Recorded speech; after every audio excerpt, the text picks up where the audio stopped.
What's up, everybody? This is Jay, and welcome to my Ash vs. Evil Dead Episode 2 recap. Remember to subscribe to my channel, click that like button, and also continue to support me on Patreon and PayPal. Now let's get into it. Now when we first check in, we see Ruby, and she's driving down the road like a bat out of hell. And it's a lot of stuff going on. We look like she probably got a bad case of indigestion, but what we see is she got a bad case of bubble guts. So then we see these two weirdos, and they trying to hitchhike in the rain in the dark. And so little they know, Ruby's speeding out of control down the road, and they damn near got ran over. But she ends up sliding out and just laid out of control.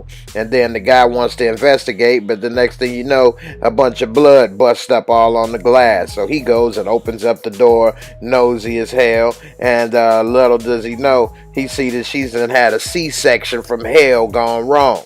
And so he's looking, he sees the umbilical cord, and he's trying to trace the cord, follow the drip, and he then sees that it's a little baby, one of Bebe's kids in the back.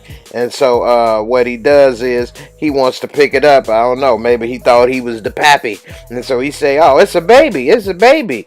And little does he know, the baby got teeth, and that baby ready to suck him off from hell. Little did he know that was going to be the last suck job he would ever get. And so now he's laid out there getting sucked off. You got young Roseanne screaming in the rain, and he's looking like he's about to die. And then that juice that he got, she rejuvenated Ruby. Ruby gets up, cuts the cord like a proud mama, and then picks up the baby and says, you know, you may be from Ash, but you're all mine. You be nothing like him.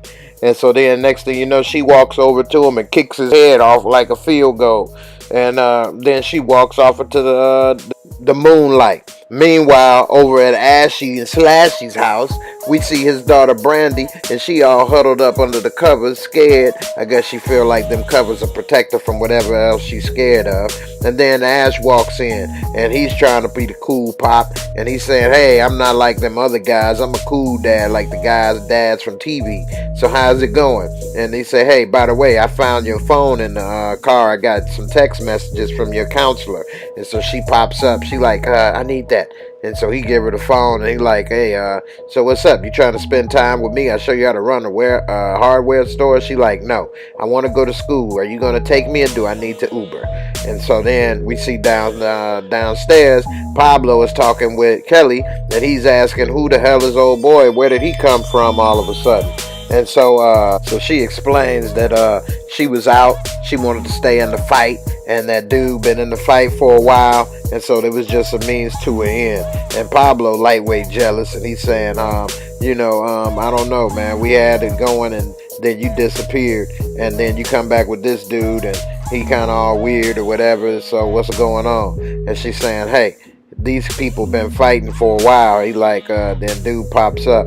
He like, yeah. She like, tell him what you told me. And so then he breaks it down about the story that he know about the book, and he's saying about the dark ones and the evil ones, and then it was the demon lady from hell, and then they had one of their sorcerers ended up stealing the book, and then she tried to use it and ended up getting her soul trapped in the book. And so now he's here, and his brothers and his people, the Knights, is there to protect and serve, like fake ass police. And so then next thing you know, Ash comes downstairs, and old boy was about to bend the knee, and he's like, no, I know I'm special, but get on up. And so then he getting ready to pop up, and then they saying, so what's up, Hefe, what we gonna do? He like, we gonna handle this business? He like, yeah, but first things first. What about this dad stuff? I didn't know I had a kid, and just springs up, and then she treats me like, a wet food stamp. And they like, yeah, well, let's make sure you don't have any other kids out there. And then that just blows his mind that he think he might have jizzed, left a little drip drop behind. Then he flash back into other kids, and he thinking about it. But then next thing you know, Brandy come down, and she's saying, hey, are you going to take me to school? I'm ready. And so then he's getting ready to pop up and go. And then he tells them, hey, before we go, make sure that you go down to the hardware store and open up. And he like, hardware store? Hefe, we gotta fight evil return. And old boy like, yeah, what he said. He like, look, we got to do that thing when you drinking the beer, putting on deodorant and driving. She like, what, going crazy? And he like, no, multitasking. And then we can take care of evil. And then we'll show him that we can steal service at the hardware store at a reasonable price. But not that reasonable. And then he walks off and hops in the Delt. And so while he in the Delt, he rolling with Brandy, and she kind of thinking to the side. And he say, hey, your mom was a great gal. And she like, you said you barely remember. He like, well, that's because she sprung up on me. But, I remember her, and she had a can-do attitude. I remember we was in the Delt, and when we was doing all that love making after that Kentucky Golden got on her, she spit up on the dashboard a few times, and she was ready to go. She just cut the radio on to like drown about, because nobody want to hear about their mama getting plowed. And he like, hey, that's the jam. And so then they pull up at the school, and you see all the people there, the police there and everything. And so then he lets her know, hey, it's probably not the best idea to tell you a lot of the police, but being part of the double homicide, you might not want to do that because it could be a shit show. So, just keep it to yourself. And then she gets out and he's like, hey, I love you. And so then she goes into school and she's walking around and she sees everybody and they seem like they all staring at her. Then she has a vision of Cookie with the bloody rag, and then he sees some more people have seemed like they staring at her. So then she goes and talks to her counselor, and lo and behold, when she sees the counselor, it's Ruby. And Ruby, she's crying in her arms and everything, and Ruby is just playing her along and saying, I'm here for you, I got you now. And she don't even understand what's going on. She getting played like a fiddle. And so she's crying and saying, hey, all these people are dead and this and that. You're my only friend. And so Ruby is like playing both sides of the fence. Meanwhile, back at the house, we see Pablo, and he's looking like a broke-ass Daft Punk. He's sharpening the axe. And then he hears a little noise like somebody calling him. And so now he's tweaking out. He talking to the lizard, saying, hey, man, I know it's you. I know you can talk. Don't play me. And so then he starts to get the bubble guts his damn self. He's bending over, and then the next thing you know, them tats start talking to him. And so now he's wondering what he should do. And then all of a sudden he hears something talking to him again, and he looks to the side, and it's that mask on his bed. So he's like, what is that? And it's like, Pablo. And so now he's tweaking out, and he's trying to get a little closer, about to grab it. Then the next thing you know, like some voodoo warrior pops up, and he's like in awe, and he like, what is this? He like, I was sent here from your uncle, the Brujo. And he like, what? And he's like, yeah, you declined your powers before. You mustn't do it again. You're going to be needing them. And so now he's like tweaking out, and he's wondering, so what should I do? And he's like, when the time comes, you'll know. And so then right when he's talking, Kelly walks in, and he tweaked out. He like, hey, there was a naked woman right here in my room. And he was getting ready to tell her, but then old boy walk in, and he like, oh yeah, but that happens all the time. It's no big deal. And so he's trying to be cool, and old boy is checking out his tats. And so Kelly is looking at him as Pablo walk off, and dude is kind of giving Pablo the eye. And she's like, what's going on? He like, he's been touched by evil. It's only a matter of time. Either he's going to kill us, or we're going to have to kill him. She's like, nah, Pablo's like my brother. It's not like that. He's my best friend. He like, I know you don't want to hear it, but it's the truth. I've been through this before, and if I'm right, that's the only way we're going to be able to deal with this. And so then they cut back to Ruby, and she's trying to get more information out of Brandy. And so she's saying, asking her what's going on. And she's telling her that she found out Ashy Slashy is her real dad and everything. And she's like, what? And so she's like, yeah. And then he's like, didn't he kill his sister? I'm staying in his sister's room. He like, yeah, he killed her, all right. Put a shotgun to the head. Did you feel safe with him? And she didn't get the answer because the little copper came. And so then she ends up leaving with the cops before she could kind of set her up to get Ash arrested. And so now Ruby's got some information that Ash got her daughter a seed. And so we see Ash bending corners like a curb in the Delt. And he pulls up, and he's walking to a spot at Cryobank, aka Jizz Factory. And so he pulls up in there, and either he about to make a deposit or he gonna get a withdrawal. So he comes come in, he know everybody by name. He's saying, hey, what's up, how you doing?